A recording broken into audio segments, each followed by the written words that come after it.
ఉపవాస ప్రార్థన దేవుని యొక్క రాజ్యాన్ని కదిలిస్తుంది.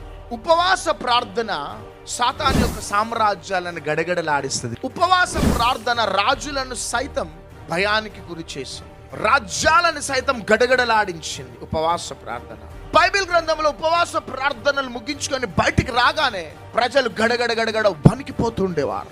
పరలోకం కదలాలంటే ఈ భూమి మీద నువ్వు కదలాలా, పాతాళం కదలాలంటే నీవు కదలాలా. నిన్ను కదిలించే అనుభవమే ఉపవాస ప్రార్థన.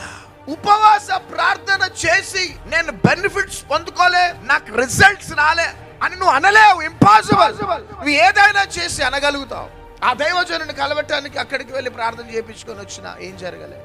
నేను నా విడుదల కోసం ఇంత కానుక ఇచ్చిన ఏం జరగలేదు. ఏది చేసినా నువ్వు చేదును అనుభవిస్తావు. కానీ నువ్వు స్ట్రాంగ్ గా, సీరియస్ గా ఉపవాసం ఉంటే ఖచ్చితంగా నువ్వు దానికి విడుదల చూస్తావు.